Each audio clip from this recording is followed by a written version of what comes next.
अस्सलामुअलैकुम students. Today जो है वो आपका टॉपिक है we will discuss about boiling point. Boiling point actually simply the temperature at which liquid starts boiling, that is known as boiling point. But more precise definition of boiling point is the temperature at which vapor pressure of liquid becomes equal to external pressure.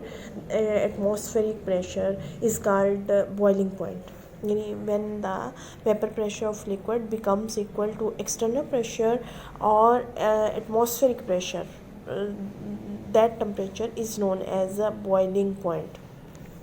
Actually what happens when liquid is heated, जब आप liquid को heat करते हैं तो क्या होता है, हमने पढ़ा है कि जब आप टेम्परेचर इंक्रीज़ करते हैं लिक्विड का तो वेपर प्रेशर भी क्या होता है, इंक्रीज़ होता जाता है। जैसे जैसे टेम्परेचर इंक्रीज़ होता जाएगा वेपर प्रेशर भी इंक्रीज़ होता जाएगा और जो है वो अनटिल एक ऐसा पॉइंट आएगा जब वेपर प्रेशर बिकम हो जाए, लिक्विड का वेपर प्रेशर इक्वल हो जाएगा एटमॉस्फेरिक प्रेशर के, उसको आप क्या कहेंगे, बॉइलिंग पॉइंट कहेंगे। और वहाँ पे क्या होता है, उस टेम्परेचर पे क्या होता है, बबलिंग स्टार्ट हो जाती है, यानी लिक्विड के अंदर जो है वो बबल्स बन रहे होते हैं और वो बाहर आके क्या हो जाते हैं, बस्ट हो जाते हैं। अब ये बाहर आके क्यों बस्ट होते हैं, क्यों इसलिए बस्ट होते हैं कि जो बबल्स कहाँ पे बनते हैं, यहाँ इंटरनल ऑफ द लिक्विड के अंदर जो है वो बनते हैं। और इन बबल्स में फॉर एग्जांपल ये एक बबल है, इसमें अंदर जो है वो प्रेशर क्या होता है, इंटरनल प्रेशर क्या होता है, ज़्यादा होता है देन एटमॉस्फेरिक प्रेशर, यानी अंदर प्रेशर क्या होता है, ज़्यादा होता है देन एटमॉस्फेरिक प्रेशर। तो जब ये सरफेस पे आता है, फॉर एग्जांपल ये सरफेस पे आएगा तो क्या होगा, बाहर का प्रेशर कम है और अंदर का प्रेशर ज़्यादा है, तो क्या होगा, वॉल्स पे जो है वो प्रेशर डिफरेंस की वजह से वॉल्स जो है वो क्या हो जाएंगी, बस्ट जो है वो हो जाएंगी। इसलिए वो जब सरफेस पे, इंटरनल में तो उसका प्रेशर उतना ही है ना, जितना अंदर है उतना बाहर है, लेकिन जो ही वो सरफेस पे आएगा, सरफेस पे क्या हो रहा है, जो बाहर वाला प्रेशर लग रहा है, एक्सटर्नल प्रेशर लग रहा है। एक्सटर्नल प्रेशर कौन सा, एटमॉस्फेरिक प्रेशर है, और इंटरनल उसका अपना प्रेशर बबल का क्या है, ज़्यादा है। जब बाहर वो एक्सपोज्ड होता है तो वहाँ पे एटमॉस्फेरिक प्रेशर क्या होता है, कम होता है, जिसकी वजह से बबल्स जो है वो क्या होते हैं, बस्ट होते हैं, कहाँ पे, एट द सरफेस पे। और कंटिन्यूसली जो है वो बबल्स क्या कर रहे थे, चूँकि काइनेटिक एनर्जी ज़्यादा होती है तो कंटिन्यूसली बबल्स जो है वो क्या कर रहे थे, मूविंग पोजीशन में होते हैं। ठीक है, जब एक्चुअली जो है वो हीट किया जाता है लिक्विड को, तो एक्चुअली हम क्या कर रहे होते हैं, काइनेटिक एनर्जी मालिक्यूल्स की इंक्रीज़ कर रहे होते हैं। जब काइनेटिक एनर्जी इंक्रीज़ कर रहे होते हैं तो टेम्परेचर जो है वो यानी बढ़ने के साथ साथ काइनेटिक एनर्जी भी क्या होती है, इंक्रीज़ होती है। और जब बॉइलिंग पॉइंट यानी जब उसका बॉइलिंग पॉइंट आ जाता है तो उस वक्त काइनेटिक एनर्जी मालिक्यूल्स की मैक्सिमम होती है। अब हम कहते हैं कि जो बॉइलिंग पॉइंट है वाटर का, फॉर एग्जांपल वो कितना है, 100 है। अब 100 से ज़्यादा वो पानी का टेम्परेचर 102 नहीं हो सकता, 110 नहीं हो सकता। ठीक है, क्यों नहीं हो सकता, इसलिए कि अब यहाँ पे यानी टेम्परेचर जो आप इंक्रीज़ करेंगे उसकी वजह से जो है वो पानी का टेम्परेचर इंक्रीज़ नहीं होना, बल्कि वहाँ पे क्या होगा, वो जो आप टेम्परेचर प्रोवाइड कर रहे हैं, जो हीट प्रोवाइड कर रहे हैं, वो कहाँ पे यूटिलाइज होगी, in order to break the intermolecular forces that are present between the liquid molecules। यानी जब आप, ये उसका बॉइलिंग पॉइंट है, जब बॉइलिंग पॉइंट किसी लिक्विड का आ जाता है, अगर उस वक्त मज़ीद आप हीट करते हैं तो लिक्विड का टेम्परेचर इंक्रीज़ नहीं होता है। क्यों नहीं होता है, कि वहाँ पे क्या होता है, जो आप एनर्जी एक्स्ट्रा प्रोवाइड कर रहे हैं वो एनर्जी यूटिलाइज होती है कहाँ पे, in breaking intermolecular forces present in the liquid molecule. जब वो इंटरमॉलिक्यूलर फोर्सेस को ब्रेक करते जाएंगे, मीन टू से लिक्विड को किस में तब्दील करते जाएंगे, वेपर फेज़ में तब्दील करते जाएंगे। ठीक है, जो है वो यानी further heating will not increase the temperature of liquid because the heat that is providing at the boiling point वो कहाँ पे यूटिलाइज हो रही है, in order to break the intermolecular forces, या कन्वर्ट करने के लिए लिक्विड को किस में, वेपर्स में जो है वो तब्दील करने के लिए। तो उससे ज़्यादा यानी पानी का टेम्परेचर 100 से ज़्यादा आप नहीं कर सकते हैं 1 एटमॉस्फेरिक प्रेशर पे। ठीक है। अब जो है वो जैसे जैसे जो है वो अब देखें, जो है वो आपकी बुक में एक ग्राफ दिया हुआ है, ये वाला जो है वो ग्राफ है। इसमें जो है वो बॉइलिंग पॉइंट और किसके दरमियान है, टेम्परेचर के दरमियान है और वेपर प्रेशर के दरमियान है। टेम्परेचर है, ये इधर टेम्परेचर है और ये क्या है, वेपर प्रेशर है। इसमें आपके पास जो है वो 4 लिक्विड्स हैं। फर्स्ट वन कौन सा है, डाईइथाइल ईथर है। दूसरा कौन सा है, ये इथाइल अल्कोहल है। ये वाटर का ग्राफ है और ये इथिलीन ग्लाइकोल का है। अब ये पॉइंट, ये जो लाइन है, ये लाइन इंडिकेट कर रही है 1 एटमॉस्फेयर प्रेशर को, 760 टॉर को। 760 टॉर मीन 1 ATM जो है वो प्रेशर। यहाँ पे क्या है, जो है वो एक्सटर्नल प्रेशर कितना है, 1 ATM। ठीक है, 1 ATM है। टेम्परेचर आप क्या कर रहे हैं, इंक्रीज़ करते जाते हैं। जब टेम्परेचर आप इंक्रीज़ कर रहे हैं, वेपर प्रेशर भी क्या हो रहा है, इंक्रीज़ हो रहा है। ये देखिए, वेपर प्रेशर की वैल्यू भी क्या हो रही है, इंक्रीज़ हो रही है। यहाँ पे आके देखें कि इस टेम्परेचर पे यहाँ पे जो है वो टेम्परेचर क्या होगा, ये 34.6 है। यहाँ पे इस टेम्परेचर पे क्या होता है, उसका वेपर प्रेशर किसके इक्वल हो जाता है, एक्सटर्नल प्रेशर के इक्वल या एटमॉस्फेरिक प्रेशर के इक्वल हो जाता है। तो ये क्या कहलाएगा, उसका बॉइलिंग पॉइंट कहलाएगा। इसी तरह इथाइल अल्कोहल को भी आप हीट करते जा रहे हैं, वो कहाँ पे हो रहा है, 78 पे हो रहा है। उसका वेपर प्रेशर इक्वल हो रहा है एक्सटर्नल प्रेशर के 100। वाटर का जो है वो कहाँ पे हो रहा है, 100 पे हो रहा है। और इथिलीन ग्लाइकोल का इसमें है ही नहीं है कि इथिलीन ग्लाइकोल जो है वो उसको मज़ीद हीट करना पड़ेगा। ठीक है, ये अब इससे क्या पता चल रहा है कि टेम्परेचर जो है वो यानी आपके पास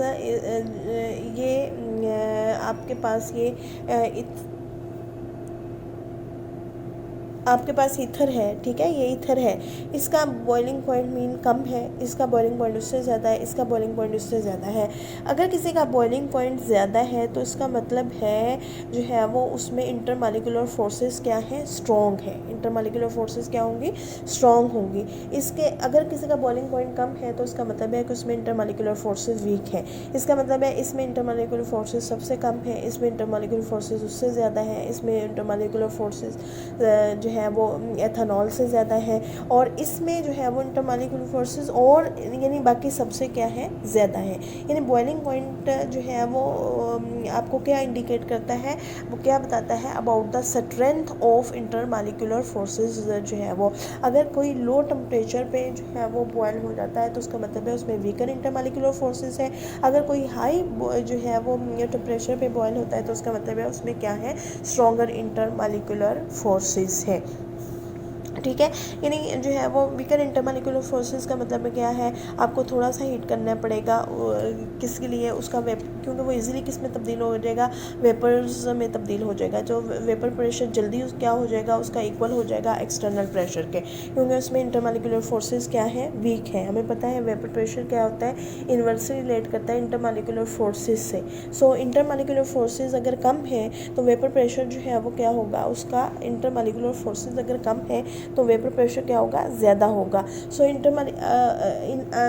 जब वेपर्स की कंसंट्रेशन जो है वो क्या होगी, ज़्यादा बनेगी। लो टेम्परेचर पे थोड़ा सा हीट करना पड़ेगा कि उसका वेपर प्रेशर रिक्वायर्ड प्रेशर के एक्सटर्नल प्रेशर के क्या हो जाएगा, इक्वल हो जाएगा।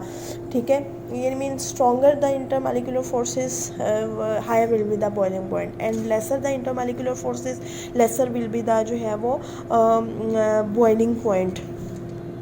ठीक है, अब देखें जो है वो यानी इस कर्व से पता यानी इसके इनिशियली जो है वो क्या है, राइजिंग है। ये क्या हो रहा है, समवट पैरेलल का मतलब क्या है कि जो आप हीट प्रोवाइड कर रहे हैं वो क्या कर रहा है, ब्रेक कर रहा है इंटरमॉलिक्यूलर फोर्सेस को, और यानी इसमें इंटरमॉलिक्यूलर फोर्सेस क्या है, बहुत ज़्यादा है, इसलिए इसको क्या करना पड़ेगा, ज़्यादा जो है वो हीट करना पड़ेगा। इसी तरह जो है वो आपका टेबल है, ये आपकी बुक में जो है वो टेबल दिया हुआ है। इस टेबल से जो है वो क्या पता चल रहा है, ये आपका जो है वो वैल्यूज़ दी हुई है वेपर प्रेशर की 20 डिग्री सेंटीग्रेड पे। तो ये देखें कि इसका जो है वो वेपर प्रेशर की वैल्यू कम है, किसकी है, ये आपके पास ग्लिसरॉल की है। ठीक है, इसका मतलब है कि इसमें जो है वो वेपर प्रेशर कम है, वेपर प्रेशर कम है, तो वेपर प्रेशर कम है तो बॉइलिंग पॉइंट जो है वो क्या होगा, ज़्यादा होगा। वेपर प्रेशर इन्वर्सली रिलेट कर रहा है किससे, बॉइलिंग पॉइंट से। जिसका वेपर प्रेशर कम है उसका बॉइलिंग पॉइंट ज़्यादा होगा, जिसका वेपर प्रेशर ज़्यादा है उसका बॉइलिंग पॉइंट क्या होगा, कम होगा। ठीक है, अब हमने डेफिनेशन पढ़ी कि बॉइलिंग पॉइंट क्या होता है। Boiling point temperature at which the vapour pressure of liquid become equal to external pressure. अगर एक्सटर्नल प्रेशर चेंज कर दिया जाए तो बॉइलिंग पॉइंट भी क्या हो जाता है, चेंज हो जाता है। अगर आप एक्सटर्नल प्रेशर इंक्रीज़ कर देंगे, अगर आप एक्सटर्नल प्रेशर इंक्रीज़ कर देंगे तो आपको जो है वो ज़्यादा हीट प्रोवाइड करनी पड़ेगी in order to equalise the vapour pressure of liquid to external pressure. So जो है वो बॉइलिंग पॉइंट भी क्या हो जाएगा, ज़्यादा हो जाएगा। अगर आप एक्सटर्नल प्रेशर डिक्रीज़ कर देते हैं तो क्या होगा, जो बॉइलिंग पॉइंट डिक्रीज़ हो जाएगा। इस तरह किसी का बॉइलिंग पॉइंट आप कम ज़्यादा कर सकते हैं।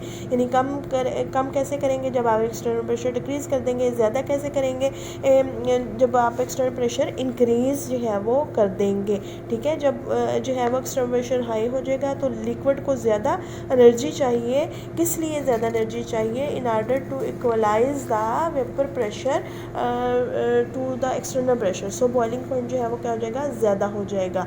ठीक है, यानी वाटर को बॉयल 10 डिग्री सेंटीग्रेड पे भी किया जा सकता है। वाटर को आमतौर पर 1 ATM पे उसका बॉइलिंग पॉइंट क्या है, 100 डिग्री सेंटीग्रेड है। लेकिन जो है वो वाटर को 10 डिग्री सेंटीग्रेड पे भी बॉयल किया जा सकता है। कब, जब उसका एक्सटर्नल प्रेशर क्या कर देंगे, डिक्रीज़ जो है वो कर देंगे। डिक्रीज़ कितना करेंगे, जब 10 यानी आपने 10 डिग्री सेंटीग्रेड पे बॉयल करवाना है तो उसका जो एक्सटर्नल प्रेशर है वो कितना कर दें, 9.2।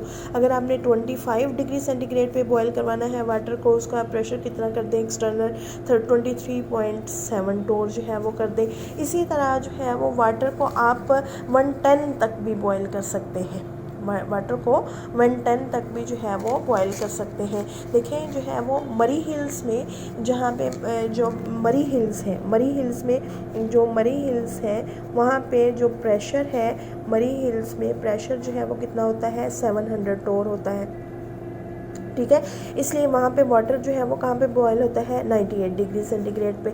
जो माउंट एवरेस्ट है, माउंट एवरेस्ट पे जो है वो प्रेशर जो है वो और कम हो जाता है। जितना ऊंचा जाता जाएंगे आप जो है प्रेशर कम होता जाएगा।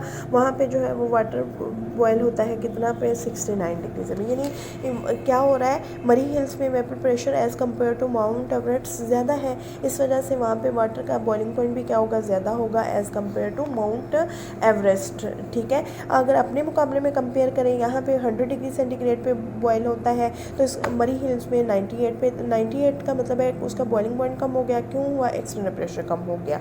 ठीक है, अब इस एप्लीकेशन यानी ये बॉइलिंग पॉइंट को, बॉइलिंग पॉइंट की इस प्रॉपर्टी को आप जो है वो 2 तरह से जो है वो यूज़ करते हैं। एक जो है वो प्रेशर कुकर में ये वाली एप्लीकेशन यूज़ होती है और एक जो है वो वैक्यूम डिस्टिलेशन में। प्रेशर कुकर में क्या होता है, आप प्रेशर कुकर क्या है, आपका क्लोज्ड कंटेनर है जिसमें आप क्या कर देते हैं, क्लोज कर देते हैं। वहाँ पे क्या किया जाता है, आप एक्सटर्नल प्रेशर को क्या करते हैं, इंक्रीज़ कर देते हैं। एक्सटर्नल प्रेशर को इंक्रीज़ जो है वो कर देते हैं। यानी प्रेशर कुकर में आपकी जो फूड है वो जल्दी क्यों बन जाती है, इसलिए कि वहाँ पे एक्सटर्नल प्रेशर क्या हो जाता है, इंक्रीज़ होता है। जब एक्सटर्नल प्रेशर इंक्रीज़ हो जाएगा तो बॉइलिंग पॉइंट वाटर का क्या हो जाएगा, इंक्रीज़ हो जाएगा।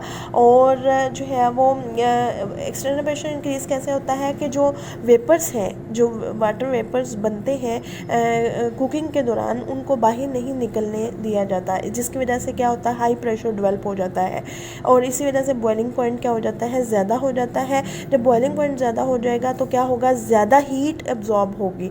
जब ज़्यादा हीट एब्जॉर्ब होगी तो फूड जो है वो क्या हो जाएगी, जल्दी बन जाएगी। सेकेंड इसकी जो एप्लीकेशन है वो किस में है, वैक्यूम डिस्टिलेशन में है। वैक्यूम डिस्टिलेशन, वैक्यूम डिस्टिलेशन में जो है वो क्या है कि वैक्यूम डिस्टिलेशन का मतलब है, वैक्यूम डिस्टिलेशन से मुराद है distillation carried out under reduced pressure.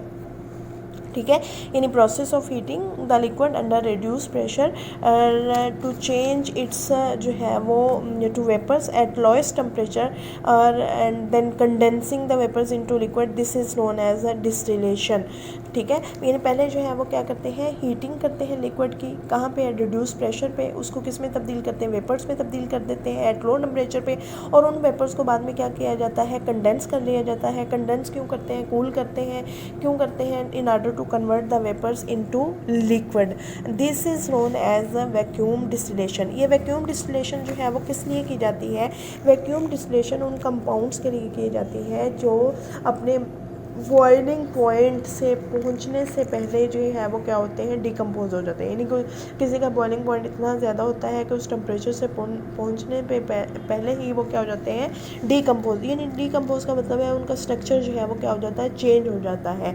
ठीक है, इसलिए ऐसे कंपाउंड्स का जो बॉइलिंग पॉइंट हम कम कर देते हैं, कैसे करते हैं, बाय रिड्यूसिंग एक्सटर्नल प्रेशर जो है वो रिड्यूस करते हैं। जैसे आपके ग्लिसरीन है, आपकी बुक में एग्जांपल ग्लिसरीन की दी हुई है कि जो ग्लिसरीन है वो कहाँ पे बॉयल होती है, 290 डिग्री सेंटीग्रेड पे बॉयल होती है, ठीक है, एट 1 atm प्रेशर पे। तो जो है वो लेकिन वो डिकम्पोज कहाँ पे जो है वो हो जाती है, यानी आपके पास जो है वो 290 डिग्री सेंटीग्रेड या 220 तक जो है वो क्या होती है, वो डिकम्पोज हो जाती है।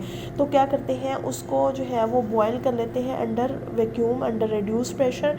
तो जो उसका बॉइलिंग पॉइंट है वो कितना डिक्रीज़ कर देते हैं, 120 डिग्री से एट 50 टोर। तो इसलिए उसकी जो है वो इजीली डिस्टिलेशन हो जाती है विदाउट डिकम्पोजिशन। यानी जब आपने प्यूरिफिकेशन करनी है, ग्लिसरीन को आप प्यूरिफाई करना चाह रहे हैं, और लिक्विड्स की प्यूरिफिकेशन के लिए कौन सी टेक्निक यूज़ की जाती है, डिस्टिलेशन। चूँकि ग्लिसरीन जो है वो क्या होती है, अपने बॉइलिंग पॉइंट पर पहुंचने से पहले ही डिकम्पोज हो जाती है, तो इसलिए उसको क्या किया जाता है, उसका बॉइलिंग पॉइंट डिक्रीज़ कर दिया जाता है। उसका बॉइलिंग पॉइंट इसलिए डिक्रीज़ कर दिया जाता है ताकि वो डिकम्पोज ना हो और वो ईज़िली जो है वो क्या हो जाए, प्यूरिफाई हो जाए। तो उसको जो है वो आप कैसे डिस्टिलेशन करते हैं, under reduce pressure. Reduce pressure की वजह से क्या होगा कि वो जो है वो उसका बॉइलिंग पॉइंट क्या हो जाएगा, कम हो जाएगा। जब बॉइलिंग पॉइंट कम हो जाएगा तो फिर क्या होगा, वो डिकम्पोज नहीं होगी। नेक्स्ट है कुछ डेफिनेशंस है, एनर्जेटिक्स ऑफ फेज चेंजेस। हमें पता है फेज चेंजेस से क्या मुराद है, जो स्टेट में तब्दीली आती है फिज़िकल या केमिकल जो है वो किस वजह से होती है, बाय चेंज। यानी जैसे आप बर्फ़ है, बर्फ़ पानी में तब्दील होती है, कब तब्दील होती है, जब बर्फ़ एब्जॉर्ब करती है एनर्जी, ठीक है। यानी एनर्जी चेंजेस जो है वो, यानी एनर्जी फ़िज़िकल चेंज में जो है वो चेंज इन एनर्जी जो है वो होती है, यानी एनर्जी चेंज होने की वजह से। और एनर्जी एब्जॉर्ब करती है तो वो किस में तब्दील होती है, लिक्विड। लिक्विड जो है वो एनर्जी उसमें से हीट इवॉल्व होती है तो वो किस में तब्दील हो जाता है, वाटर, बर्फ़ में तब्दील हो जाता है। तो जितनी एनर्जी चेंजेस ज़्यादा होंगी, यानी एनर्जी की वैल्यूज़ ज़्यादा होंगी, अगर कोई सिस्टम, अगर कोई जो है वो सॉलिड ज़्यादा एनर्जी एब्जॉर्ब करता है कन्वर्ट होने के लिए लिक्विड में, तो उसका मतलब क्या है कि उसमें इंटरमालिक्यूलर फोर्सेस की वजह से है, स्टेट्स होती है ना लिक्विड की, या जो डिफरेंट स्टेट्स हैं वो इंटरमालिक्यूलर फोर्सेस चेंज होने की वजह से होती हैं। कि अगर स्ट्रॉन्गर इंटरमालिक्यूलर फोर्सेस हैं तो वो क्या होगा, सॉलिड में होगा, अगर वीकर है तो उसमें क्या होगा, गैसियस फॉर्म में होगा। तो जितनी इंटरमालिक्यूलर फोर्सेस स्ट्रॉन्ग होंगी उतनी ही एनर्जी चेंजेस भी जो एनर्जी की चेंजेस की वैल्यूज़ हैं वो क्या होंगी, हाई होंगी, ठीक है। अगर चेंज जो है वो कांस्टेंट प्रेशर पे होता है तो उस चेंज, हीट चेंज को क्या कहा जाता है, इंथैल्पी चेंज कहा जाता है। और इंथैल्पी चेंज को आप किससे रिप्रेजेंट करते हैं, डेल्टा एच से रिप्रेजेंट करते हैं। और डेल्टा एच की वैल्यू जो है वो पॉजिटिव होगी, या डेल्टा एच की वैल्यू जो है वो क्या होगी, नेगेटिव होगी। नेगेटिव का मतलब है इस प्रोसेस के दौरान एनर्जी रिलीज़ हुई है, और पॉजिटिव का मतलब है इस प्रोसेस में क्या हुई है, एनर्जी एब्जॉर्ब हुई है, ठीक है। इस प्रोसेस में क्या होगा, एनर्जी एब्जॉर्ब जो है वो होगी, ठीक है। और इंथैल्पी चेंजेस को आम तौर पर जो है वो किस टर्म में रिप्रेजेंट, इसकी यूनिट क्या होते हैं, किलो जूल्स पर मोल।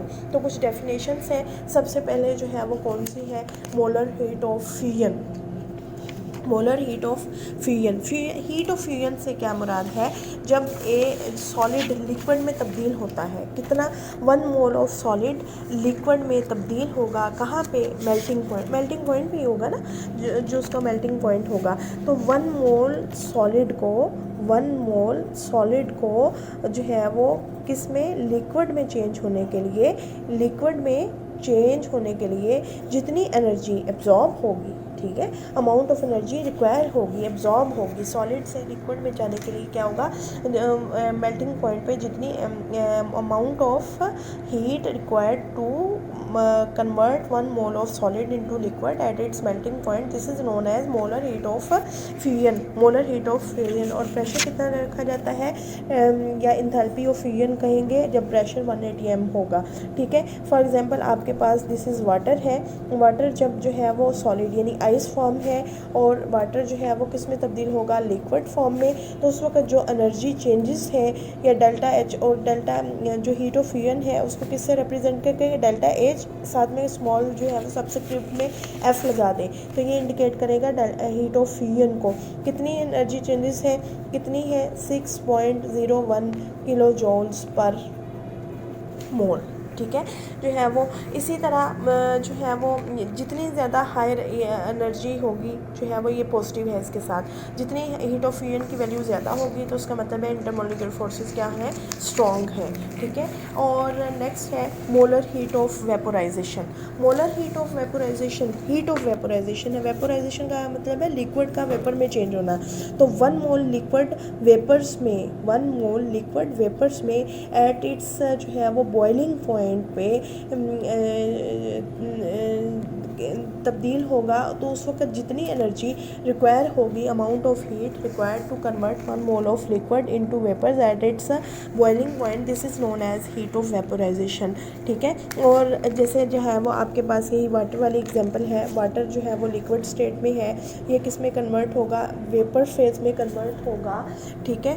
तो इस दौरान जो एनर्जी है वो कितनी होगी, डेल्टा एच की वैल्यू जो है वो कितनी होगी, 44 किलो जूल्स पर मोल, 44 किलो जॉल पर मोल। ये अब ये क्या कहलाएगी, ये डेल्टा एच वी कहलाएगी, ये मीन हीट ऑफ वेपोराइजेशन, इसको डेल्टा एच वी से रिप्रेजेंट किया जाएगा। Higher the heat of vaporisation stronger will be the intermolecular forces, ठीक है। जो हीट ऑफ वेपोराइजेशन है वो 5 से 10 टाइम जो है वो लार्जर होती है as compare to heat of fusion. Heat of vaporisation will be greater as compare to heat of fusion जो है वो। नेक्स्ट है heat of sublimation, molar heat of sublimation से क्या मुराद है, मोलर हीट ऑफ सब्लिमेशन का amount of heat required to sublime का मतलब क्या है, सॉलिड का लिक्विड में सॉलिड का वेपर्स में तब्दील होना। Amount of heat required to convert 1 mole of solid into vapour at जो है वो बिलो इट्स मेल्टिंग पॉइंट, वो क्या कहलाती है, मोलर हीट ऑफ सब्लिमेशन कहलाती है, ठीक है। फॉर एग्जांपल ये वाटर है, जब ये सॉलिड से जो है वो किस में तब्दील होता है, वेपर्स में तब्दील होता है, तो इस दौरान जो एनर्जी है डेल्टा एच वो कितना है, 50 किलो जूल पर मोल होती है, और ये इसको डेल्टा एच एस से रिप्रेजेंट करेंगे जो है वो, ठीक है। प्रेशर कितना रखा जाता है, 180 m रखा जाता है, ठीक है।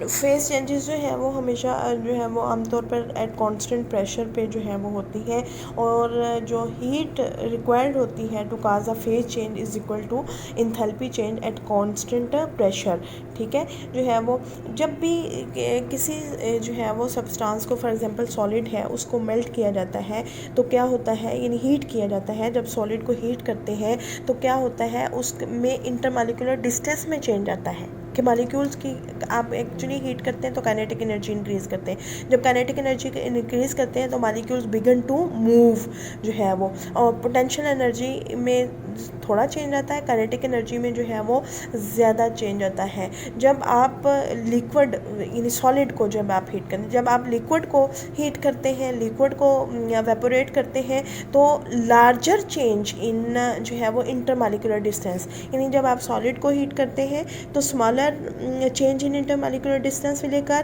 But if you heat the liquid या आप कन्वर्ट कर रहे हैं लिक्विड को वेपर्स में, तो आप देखें वेपर्स में क्या होता है, there is a large difference या इंटरमॉलिक्यूलर डिस्टेंस बहुत ज़्यादा होता है गैसियस स्टेट में। सो इसका मतलब है larger change in intermolecular distance occur when you are changing liquid into vapours. So जो है वो जो पोटेंशियल एनर्जी है उसमें भी क्या होगा, चेंज वो होगा।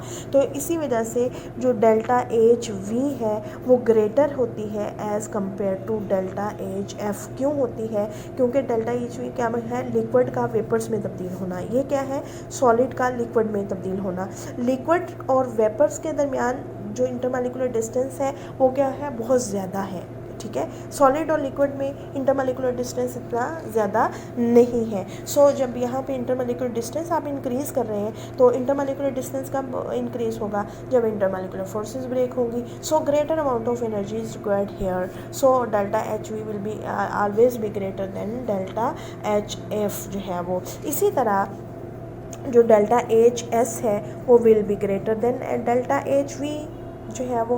वाई डेल्टा ग्रेटर, क्योंकि एस में ये डेल्टा एच क्या है, एस क्या है, इसमें सॉलिड को आप किस में तब्दील कर रहे हैं, यानी सॉलिड को आप सॉलिड को किस में तब्दील कर रहे हैं, वेपर्स में। और यहाँ पे क्या है, लिक्विड को वेपर्स में तब्दील कर रहे हैं। सो यहाँ पे जो है वो देयर इज़ ग्रेट डिफरेंस कि सॉलिड में इंटरमॉलिक्यूलर डिस्टेंस कम होता है, यहाँ पे इंटरमॉलिक्यूलर डिस्टेंस बहुत ज़्यादा होता है। सो गैप जो है वो क्या है, बहुत ज़्यादा है। तो यहाँ पे ज़्यादा अमाउंट ऑफ एनर्जी चाहिए, इसलिए जो है वो डेल्टा एच वी जो है वो क्या होगा, लेस होगा as compare to delta H S जो है वो। इसी तरह जो है वो क्वेश्चन आता होता है कि जो डेल्टा एच एस है आयोडीन का जो है वो हाईएस्ट क्यों है, क्यों जो है वो हाईएस्ट है, या डेल्टा एच वी जो है वो क्यों हाईएस्ट है आयोडीन का। वो इसीलिए है क्योंकि आयोडीन जो है वो क्या है, आप कह लें कि जो है वो उसमें इंटरमॉलिक्यूलर फोर्सेस अपनी फैमिली के मॉलिक्यूल्स के क्या है, ज़्यादा है। इस वजह से जो है वो यानी स्ट्रेंथ ऑफ इंटरमॉलिक्यूलर फोर्सेस ज़्यादा होंगी, तो जो हीट चेंजेस हैं उनकी वैल्यूज़ भी क्या होंगी, ज़्यादा होंगी। आप बुक में आपकी टेबल बना हुआ है, ये टेबल आप देखें, इस टेबल में देखें वाटर है, वाटर का जो हीट ऑफ वेपोराइजेशन है वो 40 है, और ये जो हेक्सेन है इसका जो है वो कितना है, 30 है। इसमें क्या है, नंबर ऑफ कार्बन एटम्स आता है और लंडन फोर्सेस है। इसमें क्या है, हाइड्रोजन बॉन्डिंग है, इसमें क्या है, हाइड्रोजन बॉन्डिंग है। यहाँ पे भी लंडन फोर्सेस प्रोमिनेंट है, यहाँ हाइड्रोजन बॉन्डिंग है। अब यहाँ पे देखें फ्लोरीन में और इसमें जो है, यहाँ पे हाइड्रोजन बॉन्डिंग है, स्ट्रॉन्ग है, जबकि फ्लोरीन में क्या है, लंडन फोर्सेस है और उसका साइज़ भी कम है। इस वजह से जो है वो क्या है, उसमें लंडन फोर्सेस भी क्या होंगी, वीक होंगी। इसकी वजह से जो डेल्टा एच वी की वैल्यू है वो क्या है, फ्लोरीन के लिए कम है और वाटर के लिए ज़्यादा है, ठीक है। तो डायनेमिक इक्विलिब्रियम की टर्म आपने आगे है, change of state and dynamic equilibrium आपने पढ़ा था। डायनेमिक इक्विलिब्रियम क्या होता है, जब दो अपोजिंग जो चेंजेस हैं, इन दो अपोजिट चेंजेस इक्वल रेट से हो रही होती हैं, तो उस वक्त जो उस कंडीशन होती है, उस वक्त जो स्टेज होती है, उसको क्या कहा जाता है, डायनेमिक इक्विलिब्रियम कहा जाता है। तो जो है वो फेस चेंजेस में भी ये डायनेमिक इक्विलिब्रियम का कंसेप्ट आता है। और जैसे कि 0 डिग्री सेंटीग्रेड है, 0 degree centigrade actually the freezing point of water. यहाँ पे इस टेम्परेचर पे वाटर जो है वो क्या होगा, इन इक्विलिब्रियम होगा किसके, आइस के, यानी वाटर भी एग्जिस्ट कर रहा होगा और आइस भी एग्जिस्ट जो है वो कर रही होगी। इसको जो है वो क्या कहा जाता है, यानी इस जो टेम्परेचर पे जहाँ पे दो स्टेट्स जो है वो एग्जिस्ट करती हैं, उसको जो है वो ट्रांजिशन टेम्परेचर भी जो है वो क्या कहा जाता है, कहा जाता है, ठीक है। जो है वो यानी जब भी चेंज होता है स्टेट में, तो सिस्टम जो है वो मूव करता है toward the condition of dynamic equilibrium, और एक ऐसा टेम्परेचर आता है जहाँ पे दोनों स्टेट्स क्या कर रही होती हैं, एग्जिस्ट करती हैं इन इक्विलिब्रियम में। इक्विलिब्रियम जितना वाटर होता है उतना ही जो है वो क्या होता है, आइस होता है, उसको क्या कहा जाता है, डायनेमिक इक्विलिब्रियम कहा जाता है। ये थी जो है वो कुछ डेफिनेशंस और बॉइलिंग पॉइंट का जो है